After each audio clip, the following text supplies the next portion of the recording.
वृंदावन के पास एक छोटा सा गांव था, सूरजपुर। वहां एक बालक रहता था, नाम था गोपाल। वो बहुत गरीब था, लेकिन उसका दिल भगवान श्री कृष्ण की भक्ति से भरा हुआ था। हर सुबह वो अपनी मिट्टी की मूर्ति के सामने बैठकर बांसुरी बजाता और कहता, हे मेरे कान्हा, तू मेरा सखा है।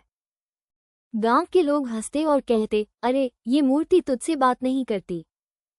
पर गोपाल मुस्कुराकर जवाब देता, मूर्ति नहीं, मेरे कान्हा हैं जो मुझे सुनते हैं।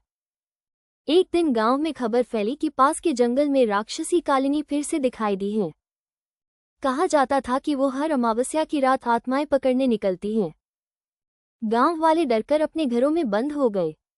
लेकिन उसी शाम गोपाल की गाय सुरभि जंगल की ओर चली गई और लौटकर नहीं आई।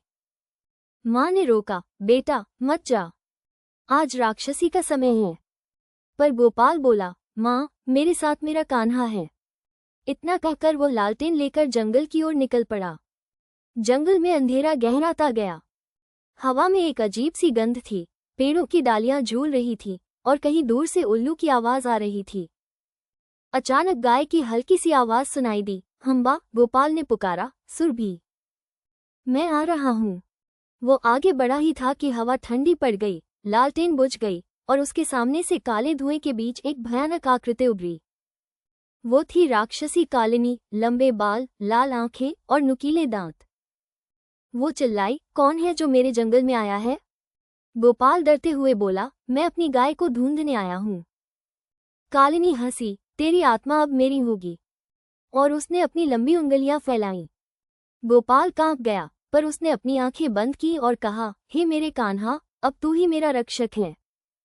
अचानक पूरे जंगल में नीली रोशनी फैल गई।